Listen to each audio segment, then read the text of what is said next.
मैंने triple seat के लिए और इसी का अभी पीटीआई को मिली है सही मशहूर हुआ उसके बाद अब गायब हो गया।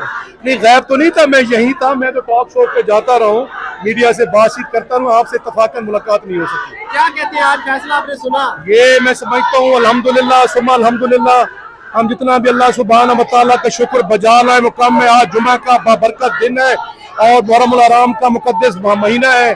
अल्लाह ने हक और सच को फतह दी है।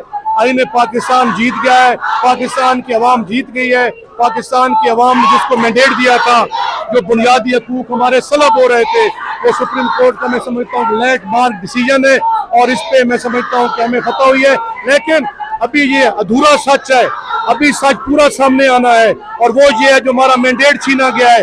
जब तक वो वापस रिकवर नहीं होता, वो रिट्रीव नहीं होता, इमरान खान मुल्क के वजीर आजम नहीं बनते, इंशाअल्लाह ताला उस वक्त तक हमारी जिद्दोजहद जारी रहेगी। काजी फाइज की एक्सटेंशन जो थी वो इस फैसले से जुड़ी थी, क्या कहते हैं काजी फाइज की एक्सटेंशन का? क्या देखें जी, बात कहने को तो लोग कहते हैं और करते हैं कि जनाब जो है वो, मेरे ख्याल में एक मीटिंग में लॉ मिनिस्टर ने भी ये कहा था कि हम काजी साहब को एक्सटेंशन देना चाहते हैं।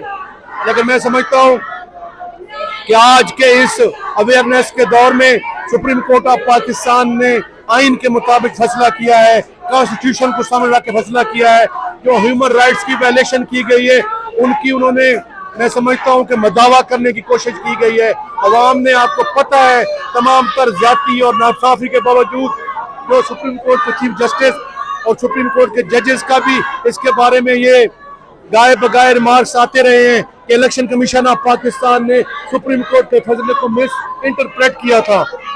तो उसके मैं समझता हूं कि अगर वो मिस इंटरप्रेट न करता तो आज ये इशू न होता।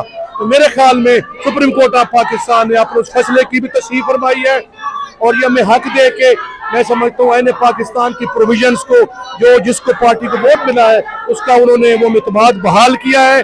और मैं समझता हूँ कि ये आम पाकिस्तानी की जीत है, पाकिस्तान के आइन की जीत है, पाकिस्तान की जमहूरियत की जीत है।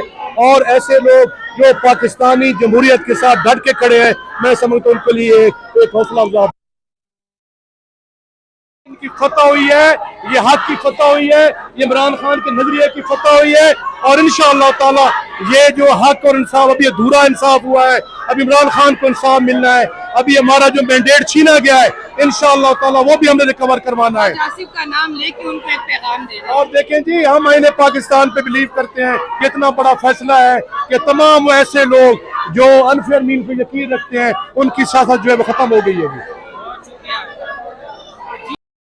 अस्सलाम वालेकुम नाज़रीन, मैं फ़रूक भट्टी अपने डिजिटल मीडिया चैनल पर आप सबको खुशामदीद कहूँगा। नाज़रीन, मखसूस नशिस्तों के हवाले से आज सुप्रीम कोर्ट ऑफ पाकिस्तान में एक बड़ा फ़ैसला है जिसकी 8 तवील समातें की गई और पेशावर हाई कोर्ट का फ़ैसला जो है वो कल अदम करार दे दिया था। उसके हवाले से अल्हम्दुलिल्लाह वैसे भी जुम्मा हम लोगों के लिए लकी साबित होता है। जश्न वैश्न की तैयारियां, आज कोई भंग वो मिठाइयाँ शिठाइयाँ, क्या कहाँ पे सब कुछ बड़ा फैसला है ये। अब देखिए, अभी तो हम लोग यहाँ पे खुशी मना रहे हैं आप लोगों के साथ और देखिए हम आगे कैसे मनाते हैं हम लोग।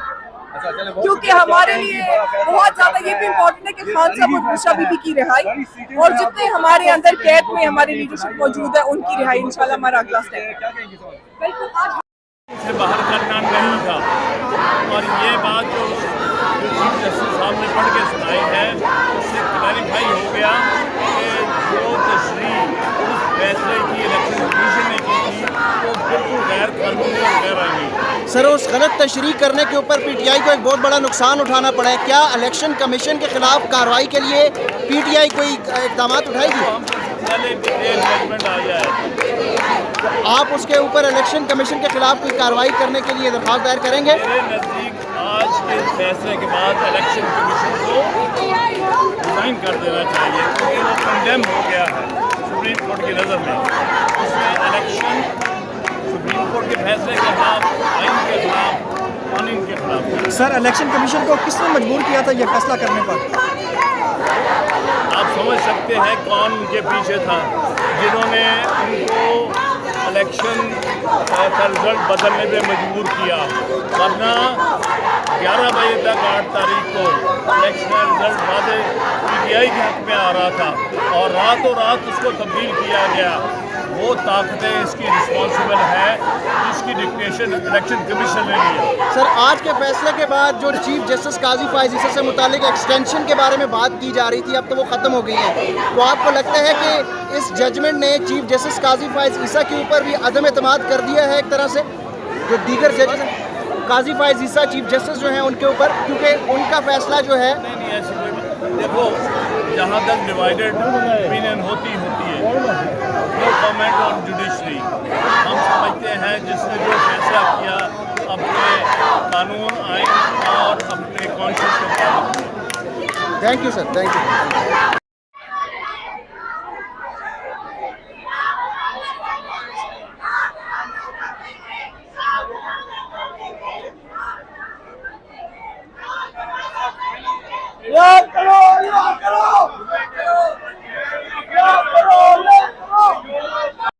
सियासी जमातें आपके compromise ना एतजाज करती। एहसन साहब को उस आर्मी वक्त चीफ एक की फ़ोन मिनट। आ गई थी। नहीं, किसी आर्मी जो आर्मी चीफ का फ़ोन नहीं आ गया था, वो बेसिकली उनका सरेंडर था।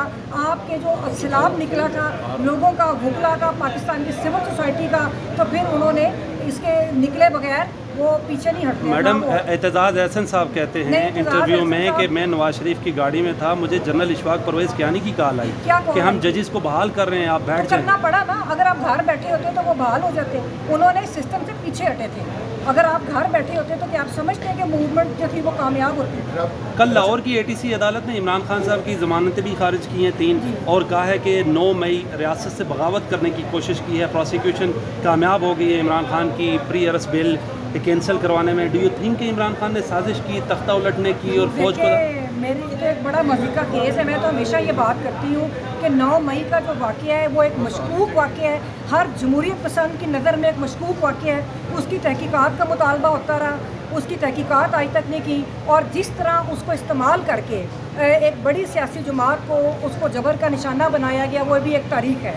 इससे पहले जब पीपल्स पार्टी का अगर आप माजी देखें तो इसी किस्म के वाक़यात को, जुल्फ़कार को, कभी किसी को इस तरह के वाक़यात करवा के या उनका प्रोपेगेंडा करके तो उन पार्टियों को जबर का निशाना बनाया गया था। तो मैं समझती हूँ बिल्कुल मशकूक वाक़या है, इसकी तहकीकात होनी चाहिए और इसकी बुनियाद के ऊपर। रबिया बाजवा साहिबा, आज के इस तारीखी फैसले के बाद जो सियासी टेम्परेचर इस वक्त बहुत हाई हो चुका है और जो अनस्टेबिलिटी है सियासी तौर पर मुल्क के अंदर, क्या वो कम हो सकेगी आज के फैसले के बाद? देखिए जी, ये तो अब एक कंटिन्यूटी ऑफ स्ट्रगल है। उसके अंदर एक ये फैसला आया है, और ये फैसला बुनियादी तौर पे मैं समझती हूँ कि जो जस्टिस काजी फाइज ईसा साहब का जो इलेक्शन सिंबल चुना गया था PTI से, ये उसकी तस्हीह भी की गई है। और लेकिन इसके साथ साथ मैं समझती हूँ कि जिन लोगों ने वो उसके ज़िम्मेदार हैं कि पाकिस्तान में जमहूरियत के ऊपर शबखून मारा, उनका नाम भी तारीख में लिखा हुआ है। और लेकिन एक चीज़ ज़रूर है, मैंने आपको पहले भी कहा कि हम तो बतौर एक्टिविस्ट हमेशा ये समझते हैं कि हमारी एक उम्मीद हमेशा कायम है, लेकिन जो आम पब्लिक है उनको भी कुछ थोड़ा बहुत अच्छा, राबिया बाजवा साहिबा, रात को क्या हो रहा था? एक कॉस्ट लिस्ट आती है 9 बजे के फैसले के हवाले से कि 9 बजे फैसला आएगा, 3 रुकनी बेंच सुनाएगा, उसके कुछ ही लम्हों बाद 12 बजे का बताए जाते हैं। क्या चल रहा था रात? देखिए जी, मुझे जो समझ आता है, मैं कोई इन्फॉर्मेशन तो मेरे पास नहीं है, लेकिन जो मुझे समझ आता है वो ये है कि जो इंसाफ को मैनेजर्स हैं, जो इंसाफ को मैनेज करते हैं, ये शायद वो कुछ करते होंगे लेकिन उनसे मैनेज नहीं हो सकता। हुकूमत का प्लान था एक्सटेंशन का चीफ जस्टिस काजी फाइज़ साहब की हुकूमत इस्टेब्लिशमेंट और काजी फाइज़ साहब देखिए, ये तो सब भाई ओपन सीक्रेट है। जो लॉ मिनिस्टर है उसने भी ये बात की थी कि जी हम जजेस की जो एज है, रिटायरमेंट एज को बढ़ाएंगे, उसका मकसद यही था। और मेरा ख्याल है कि जो प्लान उन्होंने गलती से पहले सामने ले आए थे, ये शायद उसने भी बड़ा कॉन्ट्रीब्यूट। अच्छा राबिया साहिबा, ये बता दीजिएगा कि जैसे कि सुप्रीम कोर्ट ने पहले कहा था कि जो इलेक्शन कमीशन ने तशरीह की है हमारे फैसले की, वो गलत तशरीह की है, और आज जो फैसला आया है वो PTI के हक में ही आ गया है, तो क्या ये इलेक्शन कमीशन के खिलाफ सुप्रीम कोर्ट कोई एक्शन लेगी या ले सकती है? लेना चाहिए था जी। जो आपको मैंने भी पहले भी यही बात की कि जो उसके ज़िम्मेदार हैं उनके खिलाफ बिल्कुल एक्शन होना चाहिए था। और सुप्रीम कोर्ट खुद कहती है कि मेरे फैसले को मिस इंटरप्रेट किया गया है, तो उनके खिलाफ बिल्कुल एक्शन होना चाहिए। बल्कि उनका जवाब ही नहीं, वो तो बाइस्ड है और वो गैर जमहूरी कुव्वतों के हाथों में खेल रहा है इलेक्शन।